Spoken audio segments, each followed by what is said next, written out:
Company rule के ये acts एकदम क्लियरली समझ लो।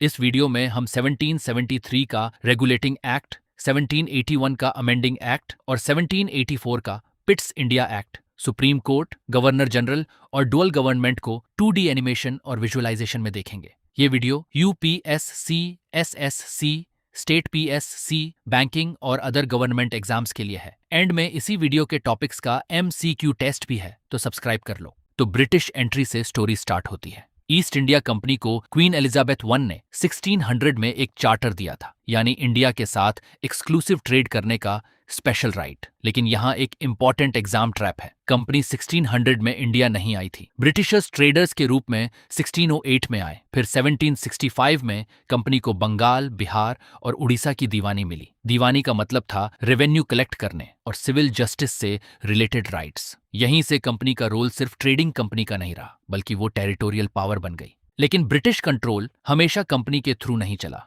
1858 में सिपोए म्यूटिनी के बाद ब्रिटिश क्राउन ने इंडिया का गवर्नेंस डायरेक्टली अपने हाथ में ले लिया। इसलिए ब्रिटिश पीरियड को ब्रॉडली 2 फेजेस में समझो। कंपनी रूल 1773 से 1858 तक और क्राउन रूल 1858 से 1947 तक। इंडिया अगस्त 15, 1947 को इंडिपेंडेंट हुआ। इससे पहले 1946 में कंस्टिट्यूएंट असेंबली बनी, यानी वो बॉडी जो इंडिपेंडेंट इंडिया के कॉन्स्टिट्यूशन को फ्रेम करने वाली थी, और कॉन्स्टिट्यूशन 26 जनवरी 1950 से लागू हुआ। आज की इंडियन पॉलिटी के कई फीचर्स की रूट्स ब्रिटिश रूल के पीरियड में मिलती हैं। अब कॉन्स्टिट्यूशन के डेवलपमेंट की स्टोरी में एक मेजर टर्निंग पॉइंट आता है, रेगुलेटिंग एक्ट 1773। ये इंपॉर्टेंट इसलिए है क्योंकि पहली बार ब्रिटिश गवर्नमेंट ने कंपनी के इंडिया अफेयर्स को ऑफिशियली कंट्रोल और रेगुलेट करना स्टार्ट किया। पहली बार कंपनी के पॉलिटिकल और एडमिनिस्ट्रेटिव फंक्शंस को भी ऑफिशियली रिकॉग्नाइज किया गया, और इंडिया में सेंट्रल एडमिनिस्ट्रेशन की फाउंडेशन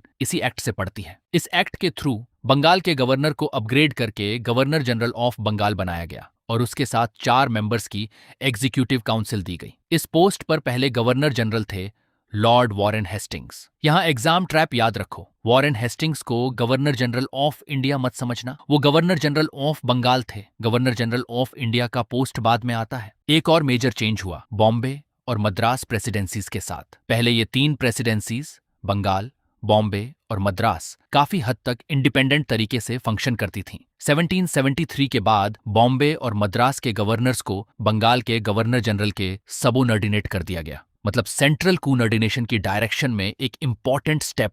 फिर 1774 में कलकत्ता में सुप्रीम कोर्ट एस्टैब्लिश हुआ। सुप्रीम कोर्ट में एक चीफ जस्टिस और 3 और जजेस थे। साथ ही कंपनी के सर्वेंट्स पर रेस्ट्रिक्शंस लगाई गईं। उन्हें प्राइवेट ट्रेड करने, प्रेजेंट्स लेने या ब्राइब्स एक्सेप्ट करने से मना किया गया। कोर्ट ऑफ डायरेक्टर्स को ब्रिटिश गवर्नमेंट को रेवेन्यू, सिविल और मिलिट्री अफेयर्स से रिलेटेड रिपोर्ट्स भी देनी पड़ती थीं। लेकिन 1773 का सिस्टम परफेक्ट नहीं था। कुछ जुरिस्डिक्शनल और प्रैक्टिकल प्रॉब्लम्स सामने आईं, और इन्हीं डिफेक्ट्स को करेक्ट करने के लिए आया अमेंडिंग एक्ट ऑफ 1781, जिसे एक्ट ऑफ सेटलमेंट भी कहा जाता है। इसलिए 1781 एक्ट को रेगुलेटिंग एक्ट समझना एग्जाम में गलती हो सकती है। 1781 एक्ट ने सबसे पहले सुप्रीम कोर्ट और गवर्नर जनरल इन काउंसिल के जुरिस्डिक्शन को क्लैरिफाई किया। गवर्नर जनरल और उसकी काउंसिल को उनके ऑफिशियल एक्ट्स के लिए सुप्रीम कोर्ट के जुरिस्डिक्शन से एग्जेम्प्ट किया गया। कंपनी सर्वेंट्स के ऑफिशियल एक्शंस को भी एग्जेम्पशन दिया गया। रेवेन्यू मैटर्स और रेवेन्यू कलेक्शन से रिलेटेड केसेस को भी सुप्रीम कोर्ट के जुरिस्डिक्शन से